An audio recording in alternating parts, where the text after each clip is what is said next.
Welcome to r/IDOWorkHereLady, where we share stories about employees that are mistaken for customers. And today we have 4 amazing stories, so don't forget to subscribe, hit the bell button, and let's begin. The first story is, I'm more qualified for tour job than you are. I'm a head of sales and marketing for a major property developer with 10 years of experience in the industry. Several of those spent at a large competitor's company. Let's call them money homes. They are considered the epitome of luxury due to the huge price tag. This will be important later on. My team covers all of the capital and a very large portion of the country. Roll on today, since we have only recently opened up and are launching new developments for which we don't yet have the staff. Today was the interview day.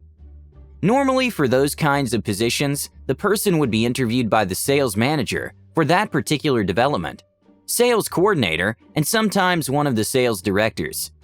Since it's a bit of a track for the sales director to come in for the interview, 2.5 hours train journey, when we're supposed to limit non-essential travel, HR asked me to step in, as new employees will be reporting to me anyway. Cue 8 applicants we have waiting. First few interviews go pleasantly well, but nothing special, until we meet interviewee number 4. Meet Annabelle.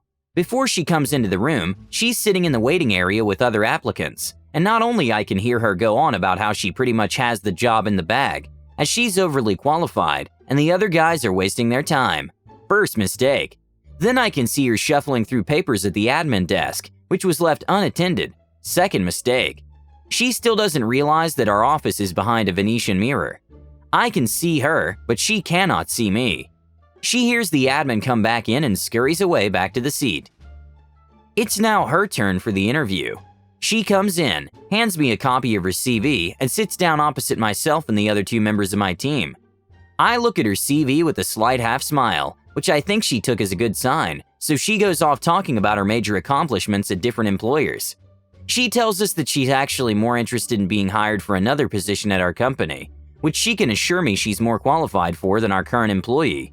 She then starts spewing out figures of our marketing campaigns, which have not yet been published, and advises me on the results we should expect and what our next move in terms of marketing should be. I advise her that the only position currently open are for sales staff, but asked her which one she's specifically interested in. She mentions, wait for it, sales and marketing director. My job. My coworkers both look at me in waiting, so I decide to play along. I've asked her what makes her more qualified than our current director. She comes back to the marketing figures, points at me and asks me outright, how many applicants are able to predict to a certainty what results you'll achieve, and then leads into a major point on her CV, money homes. So I started asking a little more about her position. What was her area of responsibility, how long she has worked there, etc. She starts off telling this long rehearsed story of how she started there as a negotiator a few years back and worked her way up to associate director. Fancy name for managers responsible for more than one project, and how she eventually became sales and marketing director, but is looking to leave, so discretion is of utmost importance. At that point, I couldn't hold it in anymore. I really wanted to let her carry on, but I just burst out laughing and asked her to leave. She just gets very confused and starts asking what she said that has offended me. With the biggest grin on my face, I then said, it's one thing hearing you talk down to other applicants when you're supposedly looking for upper management position. Watch you steal confidential information from my admin's desk while pulling the 2 pages out of our hand, our marketing reports, and telling me and my colleagues that you can do my job better than me by lying to me about your experience. She gets offended and starts going off at me that I know nothing about her and she did not lie about her experience, and how would I have known that anyway? Annabelle, the reason I know you're lying is because I was the sales and marketing director at Money Homes during the years you've described. And not only do I know you were not in a managerial position, I know that you were not even part of the department, even if you did work there.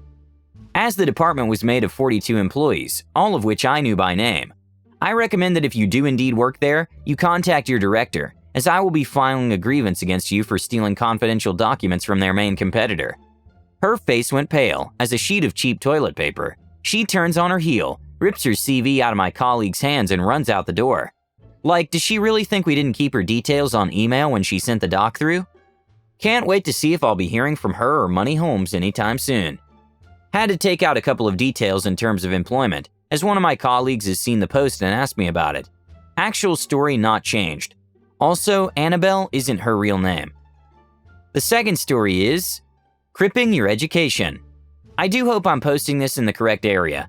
About 20 years ago, I was still barely walking, using wrist crutches and leg and back braces, as my disease was steadily progressing. I had taken a position at a small business school, as the hours were much easier to modify for sudden medical visits. Most of the students were people trying to get into a specific field, and/or came out of a very bad situation, and this school was a ray of hope they could latch onto. Almost all of them were absolute joys to teach. However, there were a very few that loved to relive their high school bully days. That's what I met on the first day of a new semester. I was doing my usual struggle in getting out of my van, leaning against it to get support, while I got my backpack in position and got my crutches in a position so I could close my driver's door when my crutches disappeared. Some guy just walked past and kicked them out from under me and thought it was hilarious as I hit the asphalt. Summer in Texas, always hot enough to get tar all over you. He long since went inside by the time I got my breath back, got back up and made it inside. As is the usual, you always get there a couple of hours early to go over anything of note about the students, their programs, and areas the students have noted that they need more focused help with. Most of the time, lack of computer knowledge, mathematics, things like that. As this is usually a short meeting, I had time to find the young man who started my day off so well and asked his next teacher if I could go through his attendance. He had no problem with it. His next class started, and the teacher introduced me to the class as the school tutor, an alternating substitute teacher. Mr. Personality started visibly shrinking in his chair the second he saw me, and by the time I called on him, only his eyes were visible due to him scrunching down so far. I then apologized to the class for my appearance as I had an issue in the parking lot, locking eyes with him the whole time, and promised I would not be making a repeat of the issue again. Right? I asked directly to him. He said he would make sure it would never happen again. At that, I let it go and went throughout the rest of my day. That evening, I was finishing up and he paid me a visit. He apologized repeatedly, and I informed him of what the school is all about, getting the tools to get ahead. I told him why I left a great position, and that no matter if you were a student or a teacher, it was all about rewriting your future and what you wanted it to be. The young man evidently took it to heart and did very well in that school. He now works as a legal assistant, helping young people just like he was. Sometimes, people you start something with really do work there, and someday we'll be extremely proud of you. The third story is, replacement manager thinks I'm not a worker at a restaurant and calls the cops. I'm currently 17 at the time, and was 17 at the time of the story. I have a baby face and voice. I shave my mustache. It looks bad on me, so I look even more like a kid. The owner got sick from the flu. This was before Corona, and got a replacement manager to work. I'm using a throwaway so I don't get my restaurant tracked. It's a family restaurant, so there's only one of its kind. Cast, OP, you already know. M, replacement manager. O, owner. W 1 through 3, workers. C 1 to 2, cops. Now time for the story. I was on my way to work. My boss, the owner, called me the day before to tell me he was sick and had hired a replacement manager to fill in for him. I didn't change because I just left school and I didn't have time to change. I walk in and immediately spot him. I go over to greet him and he says for me to follow him. He leads me to a table and tells me to take a seat. The conversation goes as follows. OP, sir, I work here. M, no you don't. You're too young to work here. Now that I think about it, where are your parents? OP, I'm 17. I'm old enough to drive myself to work. I don't need my parents to come. I have my ID if you want it. M, looking smug, show me. I slam my military ID, my parents are military, driver's license and state ID on the table, all up to date, and they all look like my current self. OP, there. M, look kid, I may have underestimated your age, but you obviously don't work here. Now tell me what you want to drink or go on your way. OP, go get the workers and ask them if they know me. There's only 3 workers in the building at the time, and we have a close friendship. M, no, that's a waste of time. Get out of my restaurant. I spot W1 and call her over. OP, hey W1, can you explain to our manager that I actually work here? W1, what? What's going on? M, this is your friend. You don't work here, you're trying to rob this place and I'm gonna call the cops if you don't leave immediately. W1 gestures over to W2 and W3 to come over. After they all explain to the manager that I work there, he just walks away. I thought that was the end of the story, but boy oh boy there's more. I was serving a couple. They were actually nice and respectful, unlike the Karen in my other story, when I see 2 cops walk in. I take the couple's order and go to greet them and ask if they needed anything, and M gets there first. When I got there, the conversation was already going, but here's what I heard. M, and I need him out of here. OP, what's going on? C1, is this the person you're talking about? I'm visibly confused. M, yes, arrest him. C2, sir, do you work here? OP, yes, I don't know what the problem is. C1, M is saying that you're a fake worker taking advantage of him being new and trying to rob this place. OP, no, I do work here, and you can ask all of the other workers and even the owner himself if I do. They ask all the workers if I work there, and they all say yes. The two cops yell at M for a little bit for wasting their time, and I got a free milkshake from M himself, and nothing happened after that. And the last story is, Karen tries to get me fired over a mustache, claims she knows the owner, and gets humiliated in front of a whole restaurant. Before I start, I just want to point out some things. I'm using a throwaway because I don't want people to track where I worked. Also, I just want to point out that I'm 17 while typing this, and 16 at the time of the story, and have a baby face and voice, and I'm also 5'3". I'm also male. Cast, K equals Karen. KH is Karen's husband. OP, you already know. O equals owner. Okay, now let's start on the story. So, I was about 2 weeks into my new job at a family restaurant, and was happy. The owner was nice and acted as a manager, and the workers are too.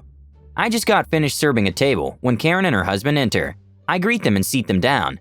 They look at me funny, but I don't question it. They both order Cokes, and I go to get them. When I come back, they look at me again and ask for the manager. I go to get the owner, because he was pretty much a manager. When he comes, the conversation goes as follows. I can't guarantee this is word for word. O, hello ma'am, what seems to be the problem? K, OP is using a fake mustache, and it's probably stinking up the restaurant and I want him fired now. I know, she is really dumb. O, OP, this isn't a fake mustache. Karen, stop lying, you aren't even old enough to grow one yet. Oh, that isn't a fake mustache. I've seen it since he started working here.